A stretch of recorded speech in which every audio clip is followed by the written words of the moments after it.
To my another vlog. जी, तो आज जो लास्ट व्लॉग में हमने डिस्कस किया था अपनी एंट्रेंस को, मैंने आपको कहा था कि कुछ व्लॉग्स मैं आपके लिए करूँगी जो घर से रिलेटेड होंगे। जो हम लाइफस्टाइल में सारी चीज़ें इंक्लूड करेंगे ऑब्वियसली, लेकिन क्योंकि अभी मैं चाहती हूँ कि मैं आपके साथ कुछ चीज़ों में, कुछ व्लॉग्स में घर को डिस्कस करूँ। तो घर को डिस्कस करने के लिए पहला जो स्टेप था हमारा वो था एंट्रेंस। आई होप कि आपको कुछ चीज़ों की समझ आई होगी इंशाल्लाह। और अब हम आते हैं अपने लिविंग रूम की तरफ। लिविंग रूम एक ऐसा एरिया होता है जिसमें आपके बहुत बहुत टाइम आपका वहाँ पर ही गुजरता है, टीवी देखते हुए, बातें करते हुए, चिट चैट, खाते हुए भी कभी कभी, और बहुत सारी चीज़ें करते हुए आप वहाँ पे बैठे होते हैं। तो आपका ज़्यादा टाइम जहाँ पे गुजरता है उस जगह को बहुत कंफर्टेबल भी होना चाहिए, कोजी भी होना चाहिए, उसकी लुक भी बड़ी मज़ेदार होनी चाहिए, क्योंकि आपका ज़्यादा टाइम वहाँ पे गुजरता है। तो जहाँ ज़्यादा टाइम गुजरता है उस जगह को अच्छा होना चाहिए, मज़ेदार होना चाहिए।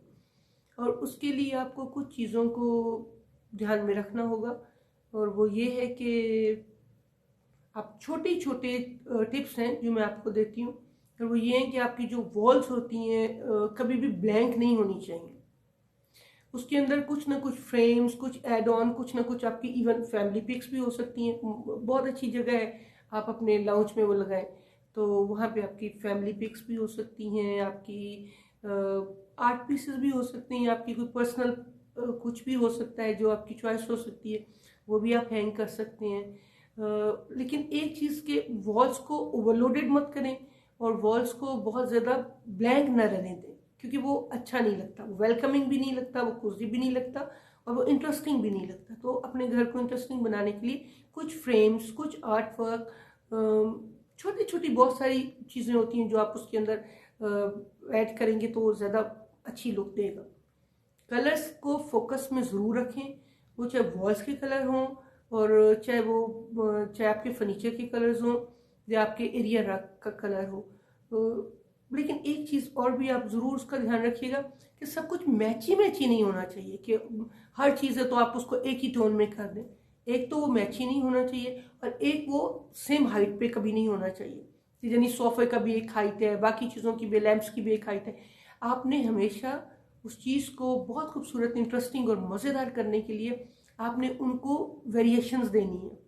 वो लैंप्स होने चाहिए, वो आपके सोफाज होने चाहिए, डिफरेंट हाइट्स पे होने चाहिए, एक फ्लो होना चाहिए उसके अंदर।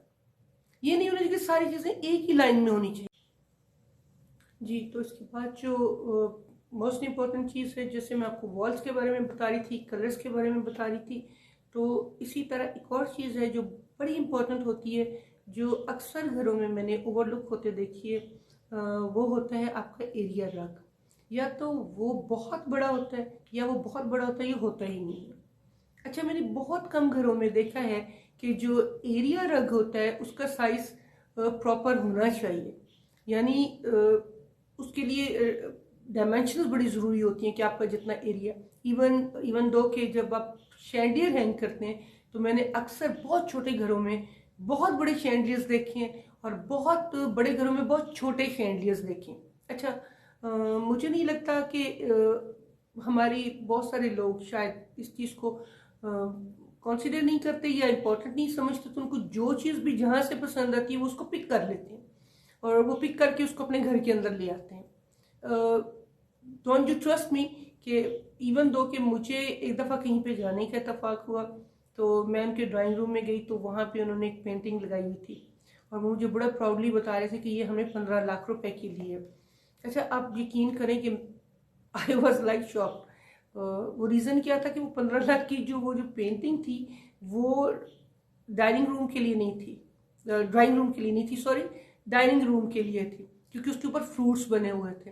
सो उनको शायद ये सेंस ही नहीं थी कि फ्रूट्स का ड्राइंग रूम में क्या तुक बनता है। या तो वो कोई पेंटिंग होती या तो कोई ऐसा कोई आर्ट पीस होता तो वो तो एक अलग बात थी, लेकिन उन्होंने सिर्फ उसकी प्राइस को देखा कि उसकी 15 लाख रुपए है तो हम उसको डाइनिंग रूम में लगाएंगे, सॉरी, ड्राइंग रूम में लगाएंगे और हम लोगों को बताएंगे कि हम इतने की लिए। लेकिन वो डाइनिंग एरिया के लिए थी, क्योंकि जो उसमें फ्रूट्स बने हुए थे उसके लिए थे। सो जब भी आप कोई चीज़ पिक करें तो बी केयरफुल, क्योंकि छोटी छोटी मिस्टेक्स जो होती हैं आपकी, हो सकता है आपने बहुत सारा कुछ बहुत अच्छा किया हो, लेकिन एक छोटी सी चीज़ क्योंकि आप गौर नहीं करेंगे तो गलत हो सकती है, मेरे ख्याल से तो नहीं होनी चाहिए। अच्छा, एरिया रग के बारे में मैं आपको बता रही थी, तो एरिया रग जो होना चाहिए वो इतना होना चाहिए, बहुत छोटा नहीं होना चाहिए। मैंने बहुत सारे घरों में देखा वो सिर्फ टेबल जितना एरिया हो तो उसके नीचे एक रग पड़ा होता है, जो मेरी आंखों को अच्छा नहीं लगता, होना भी लगता भी नहीं होगा किसी को भी, और या फिर बहुत बड़ा होता है। तो इतना होना चाहिए आपका जो रग होता है, एटलीस्ट आपके जो सोफाज हैं उनके पैर उसके ऊपर आने चाहिए, तो ये राइट साइज होता है। दूसरा मैं आपको एक ट्रिक बताऊंगी, जो आप अगर अपने शैंडियर पिक करते हैं तो उसके लिए आपने क्या मेजरमेंट्स लेनी है और कैसे करेंगे तो आपके रूम के लिए परफेक्ट साइज होगा। लाइट्स के लिए इसी तरह मैं आपको बताती हूँ कि लाइट्स की जब बारी आती है तो जी, तो ये बात हो गई रग्स के लिए, शैंडियर्स के लिए, पेंटिंग्स के लिए। अब जो और एक और इम्पोर्टेंट चीज़ है जो मैं आपको बताऊँ वो है लाइट्स। प्लीज़ आप घरों में कभी भी वाइट लाइट्स का यूज़ मत कीजिए, क्योंकि जो वार्म लाइट्स, कूल लाइट्स होती हैं वो बहुत खूबसूरत लगती हैं, आपकी इन्वायरमेंट को बड़ा इंटरेस्टिंग और बहुत मज़ेदार सा बना देती हैं, आपकी इन्वायरमेंट बड़ी खूबसूरत लगती है। तो एक सिर्फ लाइट के चेंज करने से, एक लाइट को बड़ा प्रॉपर तरीके से रखने से आप बहुत अच्छी इन्वायरमेंट क्रिएट कर सकते हैं। अच्छा, जब बात लिविंग रूम की आती है तो आप उसके अंदर डिफरेंट टाइप के लाइट्स को ऑन कीजिए, छत भी करें लेकिन वो तो आपकी ज़रूरत ही है, लेकिन आप अगर उसकी साइड लैंप्स, आप लाइटर्स और फ्लोर लैंप्स होते हैं, डिफरेंट तरह के लैंप्स होते हैं, तो अगर आप इनको अगर डिफरेंट एरियाज में डिफरेंट जगहों पे उसको प्लेस करेंगे तो वो बहुत अच्छी इन्वायरमेंट देगा, बहुत अच्छी लुक देगा, आपके घर को बहुत अच्छा फील देगा। क्योंकि लाइट्स बहुत इंपॉर्टेंट रोल अदा करते हैं आपके किसी भी इंटीरियर में, किसी भी जब आप लिविंग रूम हो, डाइनिंग एरिया हो या ड्राइंग एरिया हो। जैसे आप डाइनिंग एरिया में बैठे हैं तो आप कैंडल लाइट में जब डिनर करते हैं तो आप उसको कभी फील करके देखें कि आप बिल्कुल डिफरेंट स्टेट ऑफ माइंड में आप अपने आप को फील कर रहे होते हैं। तो मूड के लिए जो बहुत इंपॉर्टेंट चीज़ है जो आपके मूड को एलिवेट करती है, बहुत अच्छा बनाती है, वो लाइट्स होती हैं। इन्वायरमेंट में इसका एक जो है बहुत इंपॉर्टेंट रोल है, जिसको आप कभी भी ओवरलुक ना कीजिए।